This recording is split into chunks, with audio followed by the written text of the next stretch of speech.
Ready to explore the latest trends in real estate? What are innovators in building planning for the future? The Ralph Bivins Project digs deep into the minds of key players in the industry and discussions with today's thought leaders. I'm Ralph Bivins. As a journalist who's covered the real estate and development industry for decades, I invite you to join me as we probe for new ideas and projects that will be making headlines soon. We love to ask hard questions to interesting people. When you've done over 100,000 interviews, you seem to get enlightening answers. Don't forget to download and review this podcast on Apple, Spotify, and wherever you get your audio inspiration. You can also watch and subscribe on YouTube or visit realtynewsreport.com. Welcome. This is Ralph Bivins with the Ralph Bivins Project. We're here today with Sam Scott. Sam is a veteran of the real estate industry. He's director of the CommGate, the commercial division of the HAR, Houston Association of Realtors here.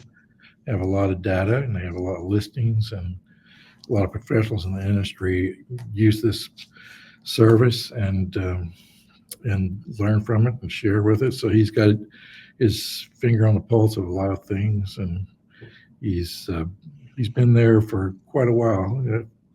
And of course, everybody knows that Houston Association of Realtors was I believe, the first, at least the first major firm association to put their listings online. And Sam was there as all that grew and blossomed, because it's a long time ago, but it's a new thing if you've been around for a few decades.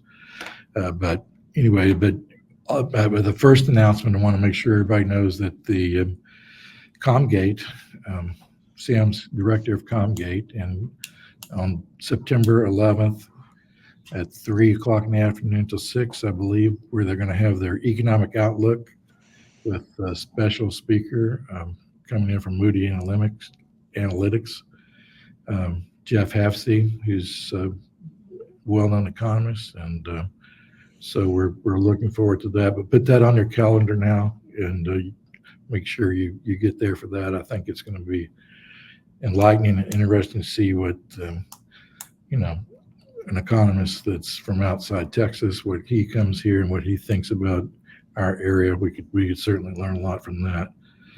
But welcome, Sam. Glad you're here, man. Hey, Ralph, thanks for having me on. I guess we're thinking about the economy and everything. Everybody's wondering, where are we exactly? And it's not as easy to tell as it used to be. What do you think the state of affairs are with our regional economy here? Well, interest rates, continue to put, downward pressure on, pricing and demand. That everything is, when money's more expensive, it makes everything more expensive. So, really seeing that reflected in, decreased, volume of transactions, and certainly just talking to the brokerage community, it's put the squeeze on commission income.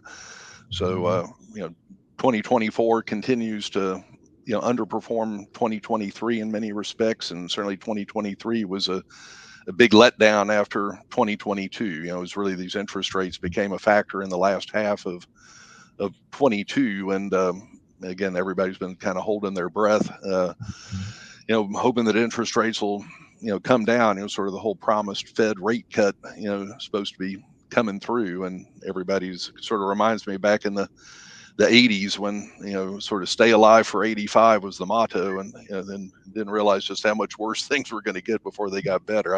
I don't see anything like that on the horizon here. I think that at some point we'll get some of the interest rate relief that we've been looking for, and that volumes will pick up. But in the meantime, the financing cycle for commercial properties, that pretty much, to the extent that people are in debt, they usually are got a like a 5-year mortgage that's with a balloon, and they've got to refinance the thing. And right now, if you're trying to refinance, chances are you're going to be at a higher interest rate, and a lender might expect you to bring a little bit of money to the closing to help the loan to value ratio. So, it's not a fun prospect to be looking at a cash in refi on on properties that are already in many cases not profitable, and after the refinancing they'll be even less profitable. So you're getting some distressed sales, and to the extent that some of these notes are non-recourse, the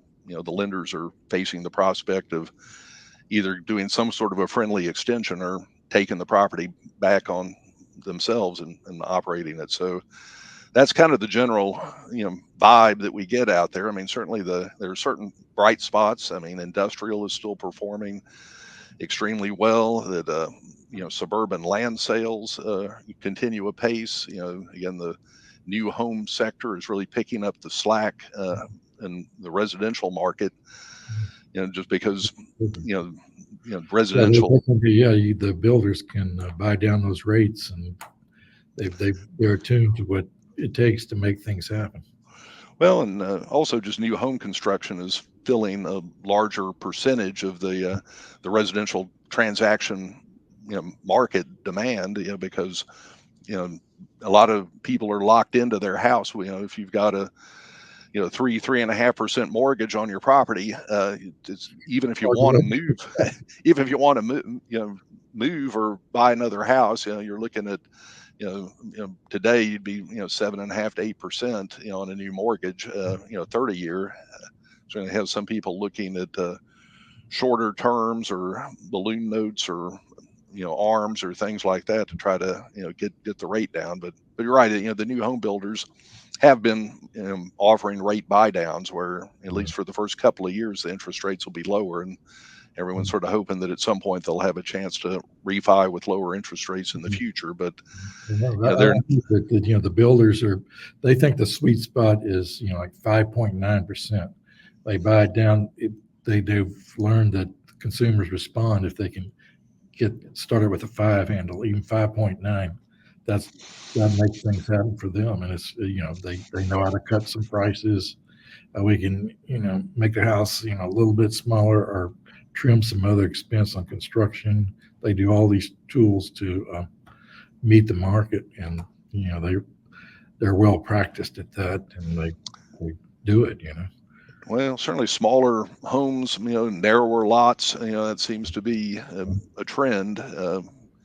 Again, I guess that, and the other big trend that we've sort of noted there is the build to rent. That there are a lot of new construction, with communities being built, from scratch, with dozens of homes, being put on the ground, and they're not being offered for sale; they're being offered for rent. And typically those homes are on a pretty skinny lot, and without much of a setback, and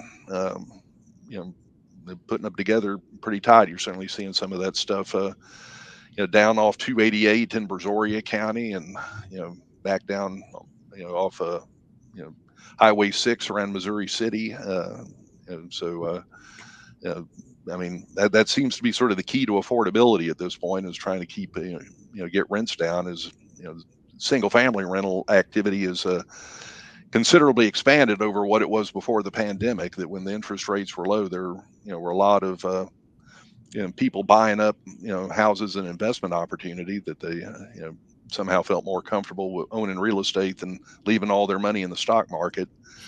I know I know the big institutional investors, the mega landlords, BlackRock, Celebrity, Invitation Homes have kind of been portrayed as the villains in this, but I really think it's mom and pop investors, small time investors that own 4 or 5 rent houses, picking up an extra couple of rent houses there when money was cheap, and they had some extra savings. That built to rent is a tremendous thing. It's people, young people, first time home buyers, whatever, they can't get into a house. And so, but we want to be in the suburbs near a good school. We want to have a yard for the dog, a place, the amenities that you get in a single family residential community, but without being stacked into a multifamily project with people above you and below you, but those kind of things but if they can't come, scraping together down payment and dealing with mortgages over 7%, they don't want that. But you're right, everybody, that sector has been just phenomenal in the growth. I even heard that Hines, the gigantic real estate firm based here in Houston, that they've are dipping their toe into built rent, and that's it's everywhere, and it's strong. Yeah, Signorelli has certainly made that part of his, Valley Ranch community up there off of 59 out by Splendora, and seeing it also out on the east side of town, out around Mont Bellevue. That seems to be where affordability is being found increasingly for these sorts of things. Where you can get the dirt at a price that makes those deals work. So Yeah, rewind for a second. We talked about rates are high, they've been high, and every time you know watch read the journal or watch business news TV, somebody's talking about it every day about when this rate cut is going to come. I don't think anybody really knows for sure, but a lot of people are ready for it to go, especially in the real estate industry and in commercial or residential. When do you think the Fed's going to pull the trigger and lower it? My crystal ball's a little murky, and I studied economics in college, and one of my professors indicated that the economics is the art of predicting the past with a r squared greater than zero point 0.8, which I guess is sort of a statistical joke but nonetheless, the sort of the art of predicting the past. So I have to say that I'm much better looking in the rear view mirror and telling you what's just happened than I am looking forward and trying to prognosticate. But certainly all the pundits seem to think that it's going to be pretty soon. That again, that apparently Mr. Powell doesn't want to do it too close to the election, and the election's getting pretty close. So 100 so days. certainly it seems like it would have to be in the next 100 days, if not the next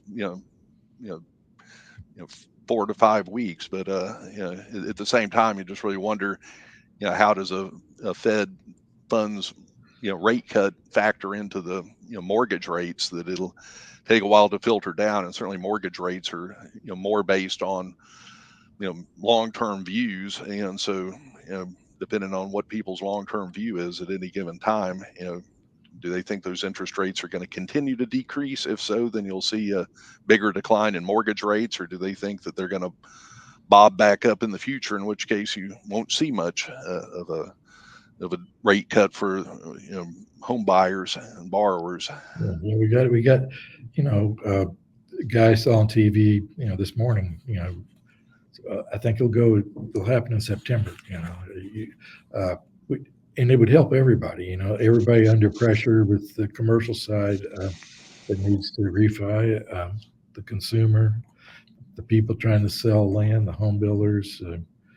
They're waiting for a little relief. And of course the consumers are, with their housing things.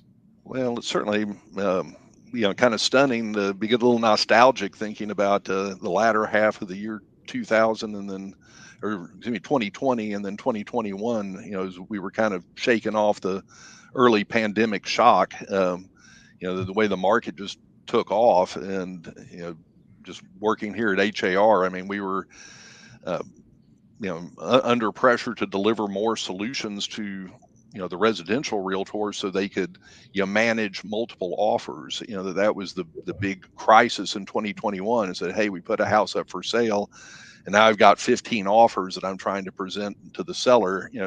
What are some software tools for sort of ranking and comparing those offers? And that was like the big challenge that we were trying to solve at the time, was giving realtors tools to communicate with sellers about multiple offer situations. And we haven't had many people asking for those sorts of solutions since the end of 2022. That again, that's kind of the when the Fed came and took the punch bowl away. I mean, certainly in retrospect, I think interest rates were left too low for too long, and that we just saw the market, go into, sort of a hyperactive mode there. And, and of course prices, really spiked up. We had, the median home price, really took a big jump up there in 20 and 21. And everybody was, well, I say not everybody, let's just say a lot of my younger friends, you know, millennial types that want to buy a house were, somehow think, okay, well, now that the interest rates are going up, we're going to see those prices come down.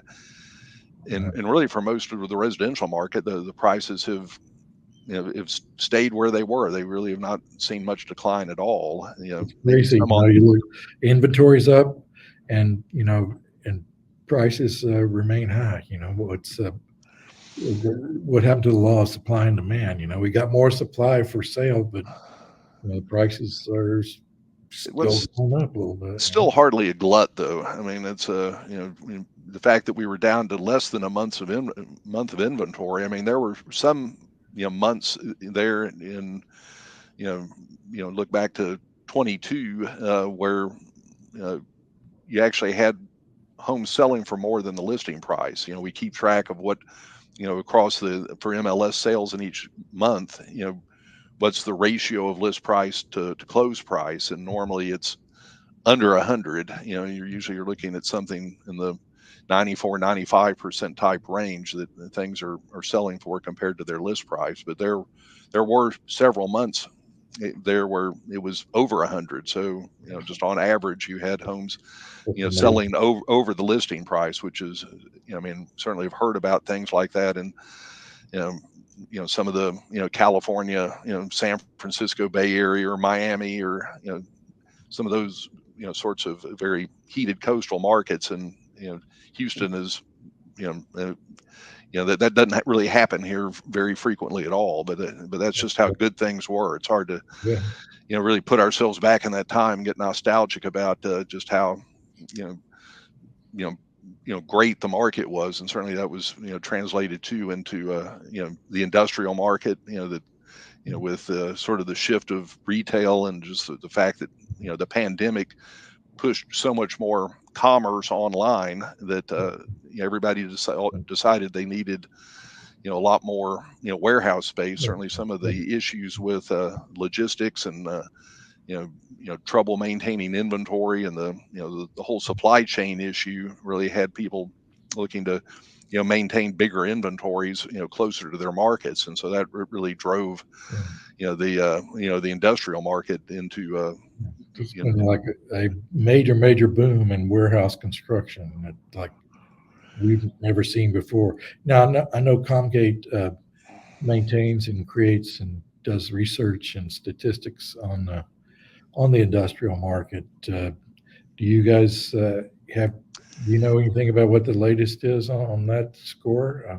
Well, yeah, our research team, again, we've got a 7-person research staff that works both with the brokerage firms that are maintaining their inventories and using CommGate as a marketing platform, but even some of the landlords and developers that aren't members of our little information society. We still go ahead and research, and they provide us their information to include. And then through our relationship with Moody's Analytics, they bought our technology platform about 4.5 years ago, back at the beginning of 2000, and have been adding new features to it. They bought a national analytics company called Reese, and have now incorporated that into the Moody's platform. And so with the Moody's Analytics information, we're currently showing, like, on industrial, a vacancy rate of 8.6%.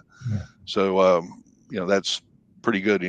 Collecting an effective rent of $7.32 a square foot. So that's those are rising. Again, our the vacancy rate was really peaking out back in 2019, at around 13-14%, depending on property type, and really bottomed out in 2021 at around 7 or 8% and really seeing the vacancy rate now slowly beginning to creep up on industrial, just because there's so much new product still being brought to market. And so you're seeing some people moving up into more modern facilities, and we're really seeing the vacancy rates are more focused in the older product, a lot of it which was really better suited to oil and gas and manufacturing and things. And as the oil and gas sector continues to tighten their belt, I mean, things are good out in the oil patch, but people are being much more efficient in terms of you don't really see a lot of the sort of the reckless exuberant spending by the oil and gas companies that was happening, say 2010 to 2014, when the whole fracking revolution was really being unleashed and reforming the way the oil and gas is produced out in West Texas. We really, I guess, started seeing the downturn in 2015 as the price of oil and gas kind of collapsed a little bit there because of extreme production. And so we've been that sector's been tightening its belt since 2015, and certainly the pandemic put the squeeze on them. There was that one day in April of 2020 where the price of oil actually went negative, and I was out in Midland visiting my parents at that time, and the whole town, people were staggering around kind of in shock. There's an office building downtown that has a marquee out front that always shows the price of oil, and somebody had to go out there and put like a negative sign up on next to the number, because their display was not configured to be able to display a negative number. And nobody ever thought about that. I mean, I was watching on TV. It's like goes down, you give it, oh man, it's down to $3. I thought, well, God, it's good. And then it goes $2, $1, it goes in negative. You go, what is this? What is going on? Well, the problem they had out there was that there just wasn't any place to store it. That they had, I mean, those wells were flowing, and all the tanks were full, all the trucks were full, all the pipelines were full, and there actually were some cases where tanks overflowed and equipment caught fire, and there was some damage being done both to equipment and to the environment. And of course, if you're have got a facility and you're in danger of having that type of an incident, you're willing to pay somebody to come take that oil away, so that you're not faced with expensive damage or environmental cleanup. So just it's not like the tap on on your tub. You can't just sit there and turn it off if it's about to overflow. So I think that's really one reason that the oil and gas operators are being much more disciplined and careful about rolling things out. I mean, as much as everybody wants to drill baby drill and give us cheap gas, the operators out in the patch are trying to, like, I mean, you say that now, but are you going to come help me when the price craters? And so they know that they've really got to be disciplined and take care of themselves, because when the prices really dive, the rest of the country wants to throw a party while they're going bankrupt. So that was an incredible event that impacted us for a long time. And then the pandemic comes along, and then of course that gives birth to just the growth in Amazon delivering stuff to people's houses, because they didn't want to get out as much and go. Who wants to go walk around a shopping mall when you're worried about catching COVID or something? So we had all this construction of industrial, and I mean, you drive along like the same Houston Tollway, Beltway 8 or whatever around town, and areas that have been vacant for years and years, vacant land is now covered with new warehouses, and you go, man, it's amazing how much. And we're not talking about little tiny things. We're talking about million square foot. So it's 500,000 to 1,000,000 square feet. I mean, certainly when you look at consider just way out there on the far west side, going all the way out to the Brazos River, you've got big industrial development there. I mean, go out alternate 90, which for was long neglected. The old road out down to Richmond. That now all up and down alternate 90. You see giant warehouses getting built pretty much from you know city of Houston, the city limits, going all the way down, to Richmond Rosenberg. Yeah, you wonder how did we overlook this all this time? Is like, boom, here's Highway 90. You can get into the inner part of Houston. You can get to the ship channel, get on 10. You can get anywhere. It was very convenient. If you're doing shipping, that's what they do. It's just incredible. Yeah, well, I think just logistically, it certainly has come back into fashion. I mean, as well as some of the stuff back, over towards the port. You've got all those areas there off 225 and Red Bluff. That seen some big development there. Of course, I think Harvey has certainly left its mark on the market as well. I mean, people are much more focused and being flood aware and trying to make sure they get into a facility that isn't going to have a bad day if you get 30 inches of rain. So I mean the sort of numbers that Harvey put up were unimaginable. I mean, everyone thought Tropical Storm Allison was the literal high water mark, and that as long as something got through Allison back in 2001, that it was high and dry. But but Harvey certainly shook that up, and so.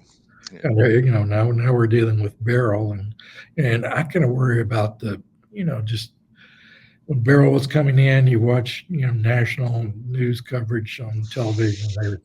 They're throwing this little comment. Well, seems like Houston floods all the time or whatever. They would just kind of drop that in there, and because that's what they see. That it's on the news. They see high water and maybe just some spotty regional flooding in some suburb that's traditionally low all the time. But whatever, we're getting a bad rap on that, and Well, I think it's some of it too was just that right on the heels of May's derecho. I mean, I'm still not quite comfortable with that word. It's not a good sign. We're having to come up with new words for increasingly extreme weather. But that big storm in May that just kind of sucker punched us. And nobody really saw that coming. And even as it was Beryl, though, Hurricane Beryl was like, well, watched it. Oh, it crossed the Yucatan Peninsula, and now it's, it's probably going to hit Brownsville way down there, 400 miles from Houston. And then all of a sudden, you wake up the next morning. Well, look out! Here it comes. It was a surprise to many. Well, I actually had kind of a bad feeling about it.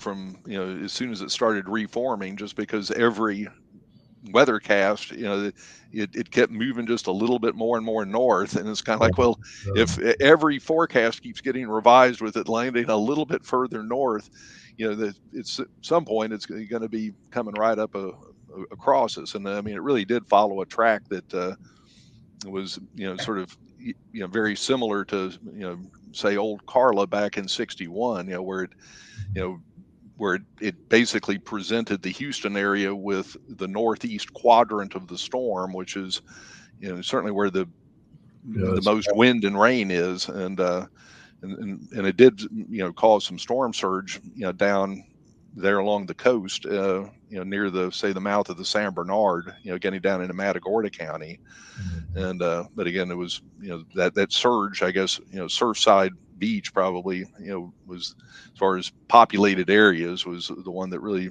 I think took it the hardest there. But yeah, I mean, I think it's everybody's thinking it's just going to be a Category 1, no big deal. But I mean, when you're sitting there, have Category 1, but it was a big deal because the winds were incredible and it knocked down a lot of trees and knocked down a lot of wires, and so many 2 million people without power for. Yeah, I was one of them. I mean, I guess we went out about 6 a.m. I heard the neighbor's generator fire up, and that, and then from there, I mean, we didn't get the power back on until Saturday night. So it was Man. it made for a long week. Certainly want to thank my friends that had an air conditioned guest room that let my wife and I come out there and spend the night at their place there for several nights. So it was everybody was kind of scrambling around there. Yeah, it was tough. It was tough, and I guess and everybody blames it on the trees getting knocked down and knocking down power lines. So that are on the wooden poles and stuff, and even wooden poles that were snapping in this Category 1 storm. And you go, well, what if we get the same kind of hit from a Cat 2 or a Cat 3? And I'm really ready to pursue, which they say is impossible, but I don't think it is, to start burying power lines and get some of those things protected from the wind.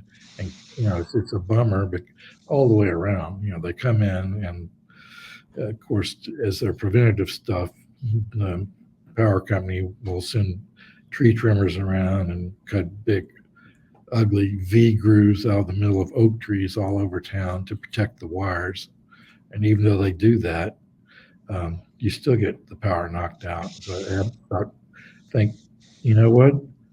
Every new subdivision that's been built in Houston since 85 or something, is 99.9% at least, they bury the power lines. And they said, well, it's impossible to come back into the interloop where all these beautiful oaks are, and we can't do that. It costs too much. And I just, no, let's figure out a way to make that affordable. And maybe people, the restaurants, the small business people, whatever, they don't need to be put out of business for a week when there's a Cat 1 storm. I think it's time to do that and to figure out a way to do it and quit saying it's impossible. It costs too much. That's the thing against the protecting the environment. We've ignored that for years. To go back, when the first tanneries and stuff were built along the river up in the northeast part of the United States. Oh, well, we can't, quit dumping our pollutants into the river here. It'll cost us too much. That's what they were saying in, 1900 or whatever. And we're just kind of speaking that same tone too much. Oh, we can't bury the wires because it costs too much. And no, we come up with a solution. Let's keep our beautiful green city, our beautiful green trees, and bury the lines and have a prettier city with not subject to being knocked out with power for a week. And, Well, it's plus your house. You probably have stuff in the freezer. Gone. It's spoiled. There goes $500 or something. I don't know. Yeah, well, the refrigerator is definitely the cleanest it's been in several years. We definitely cleared it out there.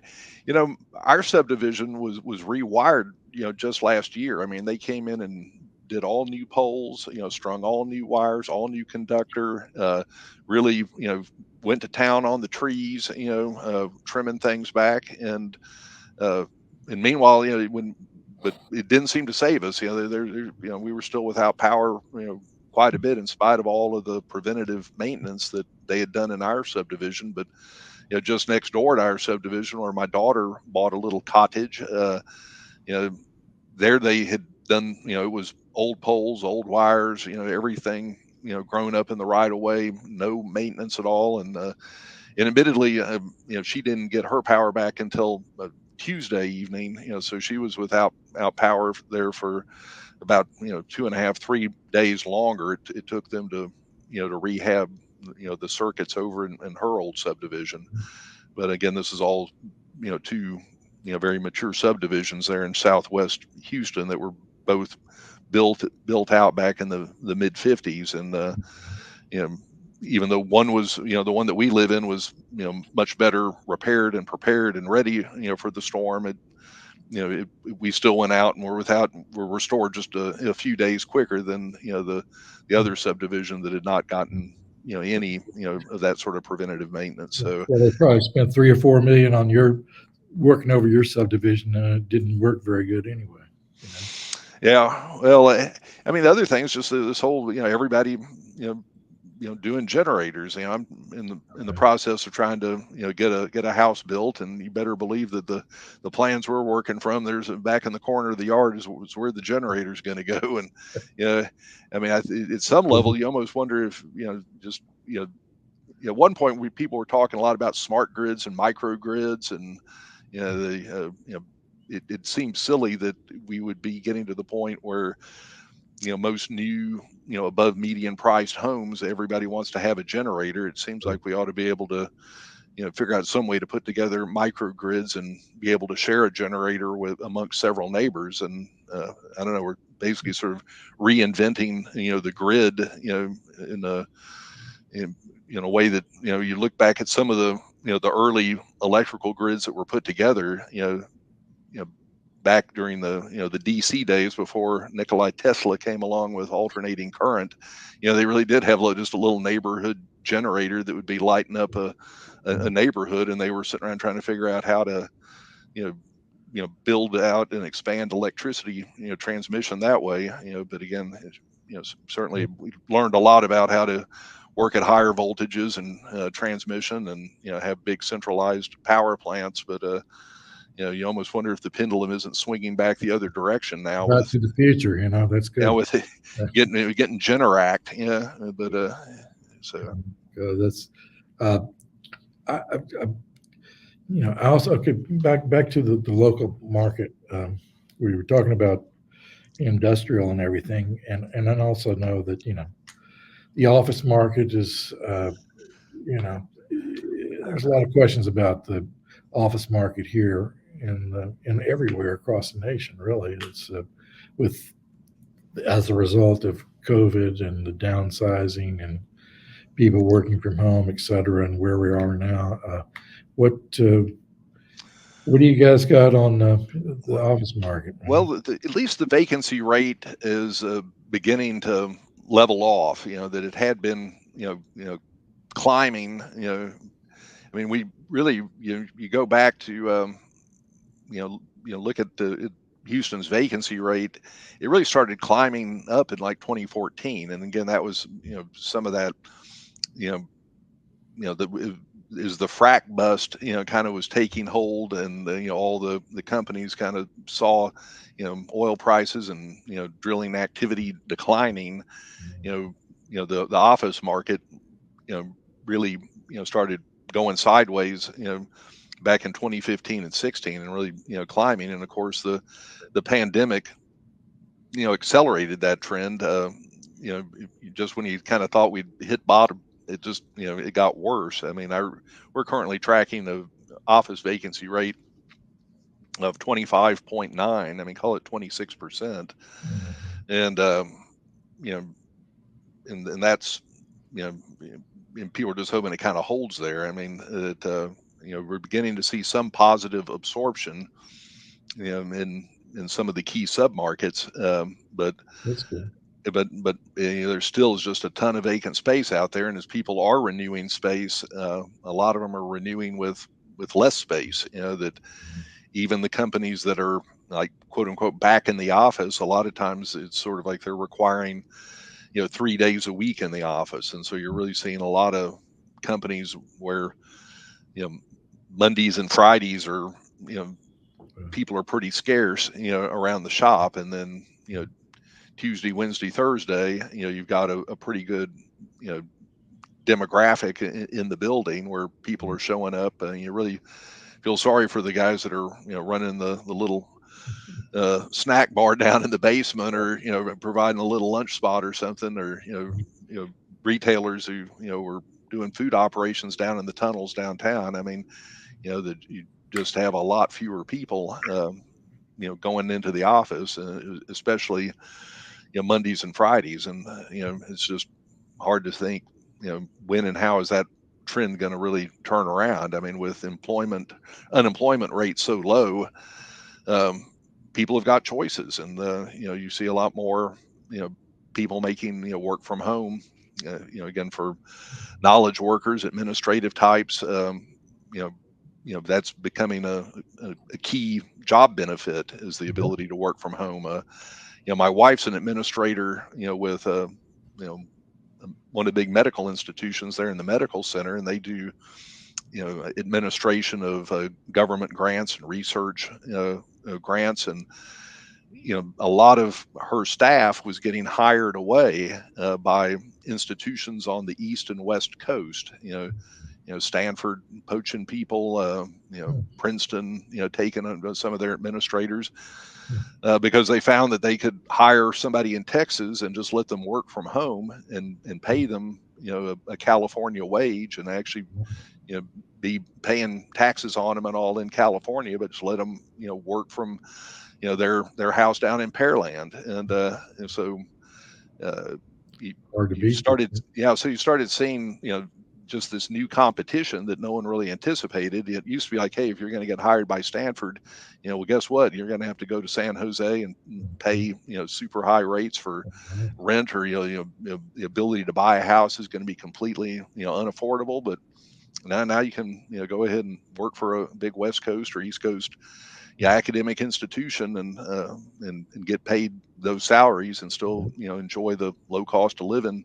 And your commute is just more or less going from your bedroom to that spare, to the spare bedroom office that you set up. So I mean, that's been a huge change in employment, and it certainly is translating into, a lot less occupied office space, less utilized office space. And really what we've been seeing is just a big move up trend. Is they still are building, new Class A 5-star buildings, some of our key market areas, particularly to say the central business district, or out in the woodlands, and people are moving into those, particularly, like law firms, where they are trying to recruit the best and the brightest. That they found that the young people they're trying to recruit, want to be in a spiffy building that's got, good environmental performance characteristics and nice amenities, and a nice deck where they can go hang out and have lunch, and Good rooftop types. restaurant, whatever. Yeah. Yeah, having workout facilities, and nearby daycare and all of that sort of thing. That's what people want. And so of course they're moving out of the older Class A buildings that were built back primarily in the last crop of Class A buildings that really were getting put up was back in the 80s. But just as the S&L bust was hitting us, so people are moving out of those buildings. But then you've got, again, the Class B buildings, the older tired buildings that people are saying, hey, well, now we can afford to, to get into, nice Class A space. And so you're just sort of moving all the way down the line to, those vacancy rates are really, I think, going to finally result in, some of the old, Class B and C buildings that were built back in the 70s and earlier are finally going to be either redeveloped, in some fashion. I mean, I've certainly seen some of those things even turned into self-storage facilities. Some of the old Allison Walker atrium buildings have been, there's been some very innovative, adaptive reuse of those. Also, I guess a lot of them getting turned into like technical schools and training centers and things. Well, you've heard about the Esperson, they it's small, I don't know, it's 10,000 feet or something, and the Esperson building, one of the oldest buildings downtown, certainly one of the most beautiful. That some guy has a hydroponic farm in there, growing a farm inside of an office building, and it's I'll be interested to see where that goes. But that's real. That's not just made up. It's happening. Yeah, but a lot of apartments, everybody looks at the numbers. They say, hey, we have a shortage of housing. We have an oversupply of office. Why can't we convert these older aging buildings, office buildings, into multifamily or something, or condos or something?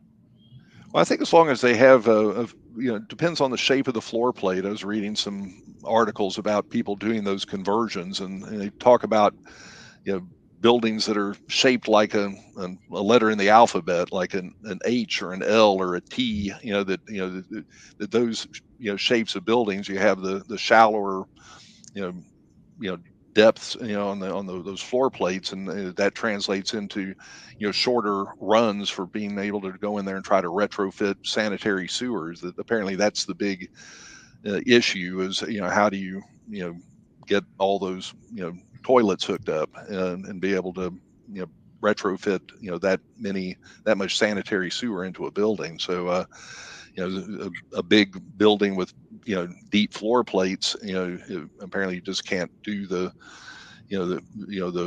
sanitary sewer runs that long. So at that point it's kind of like you're just better off you know blowing the building up, hauling it away and building over from scratch. But really, if you're trying to build a profitable multifamily project, typically, trying to find, less expensive, infill tracts of land, that are still well positioned. And I guess like right now, we're seeing a lot of that happening now on the east side of town. That it seems like the Edo areas are beginning to really come to the fore. And I think you really have got to give companies like Midway with their East River project a lot of credit for changing the character of some of those neighborhoods and really making them more exciting for people to want to live, work, and play there. So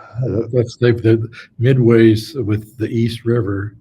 That the several office buildings they built there are now 95% leased, which they proved up that market. And they took that 150-acre place and they're redeveloping, and it seems like it's working. And that's great for revitalizing part of the eastern edge of downtown and getting economic life into some of these areas that have been overlooked. And it seems like a good yeah, thing to look at.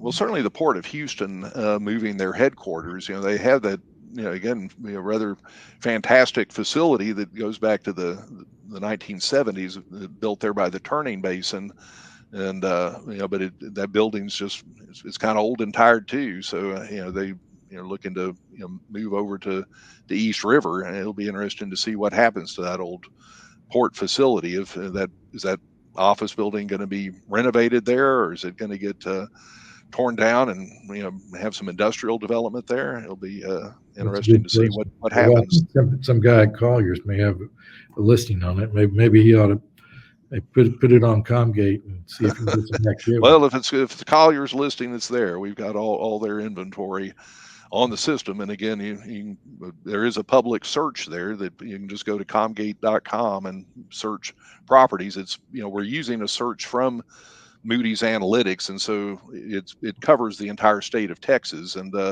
again, Moody's operates a site called CommercialExchange.com that's a nationwide search as well. So they're going to be rolling out a new marketplace here in the next several months. That should be very competitive as far as a national search platform goes. So we're really excited to be partnered with Moody's as they're developing some of these new information systems.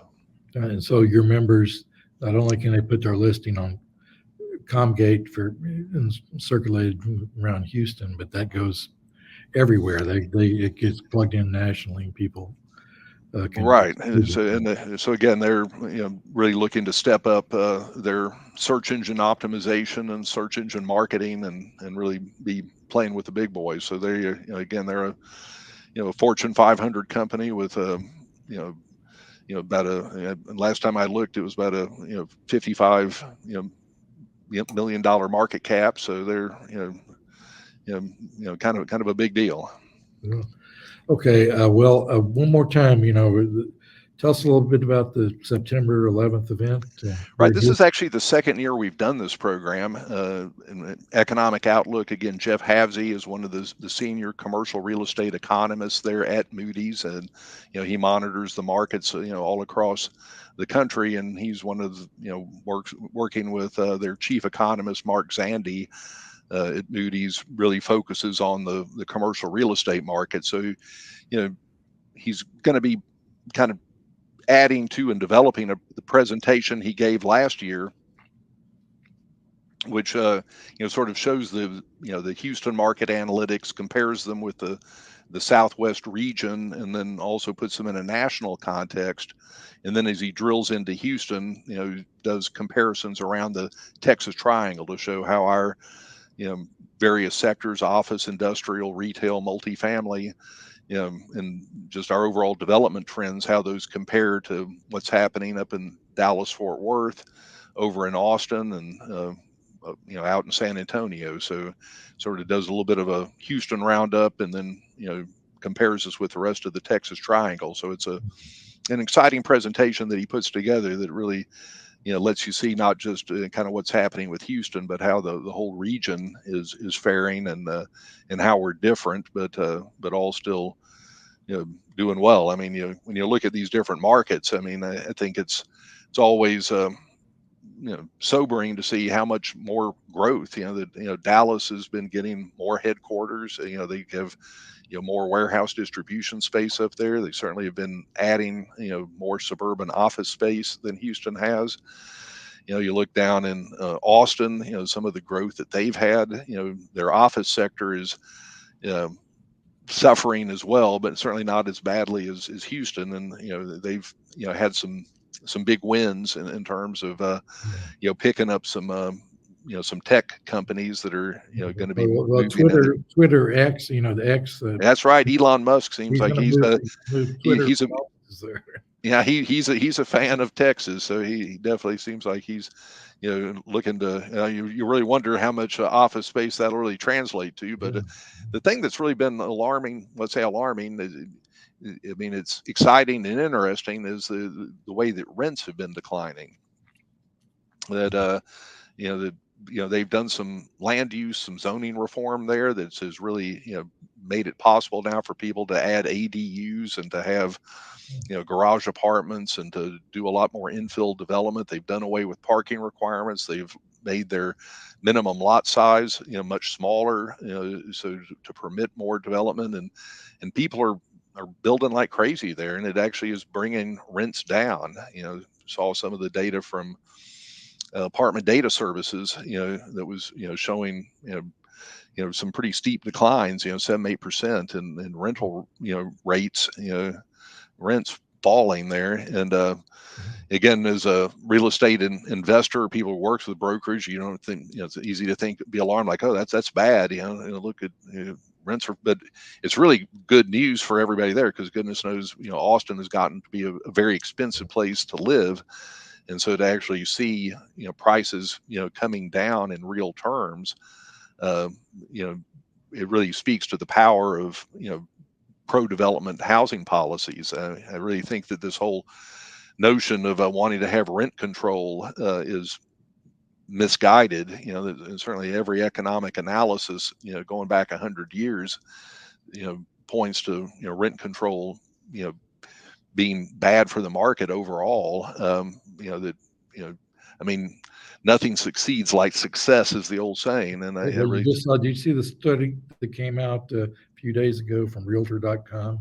They ranked Austin the #1 residential rental market in America. So because it's affordable, it's got all these different metrics they had, but really they said Austin was #1 for residential rentals. So they like it. And well, I Halfsey, I've seen him. He used to be with CBRE a long time ago, and he spoke. It's been over 10 years, but he spoke to the National Association of Real Estate Editors, NARI, their conference, and I was there and heard him at that time. So it'd be interesting to see what he thinks about Texas, the Texas Triangle. So I'm looking forward to being there. Yeah, no. So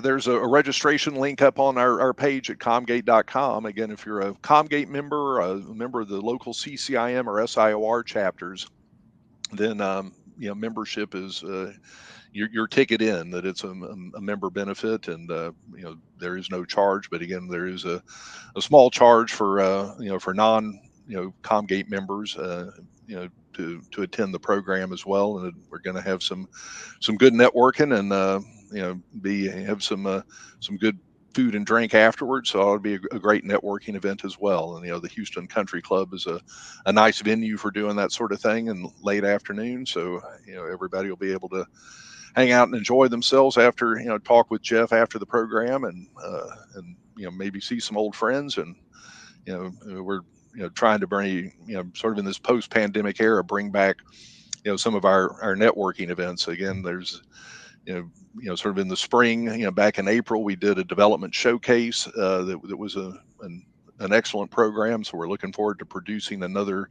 development showcase event next year. And then this economic outlook has been a nice recurring event there.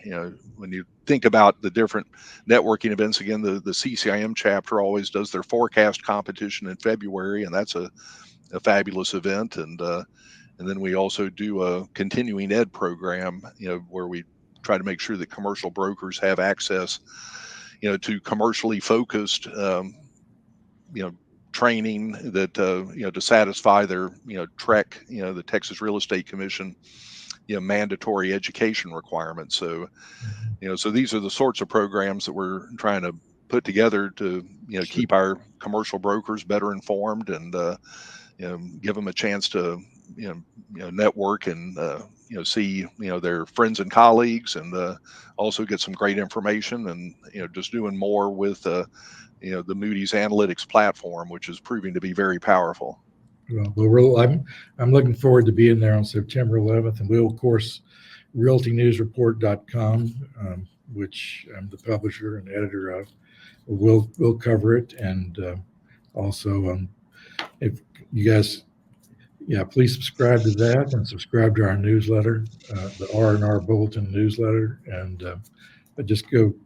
There's no paywall. You can go on to realtynewsreport.com at any time and keep up with what's happening. But we'll certainly check out what Jeff Hafsey.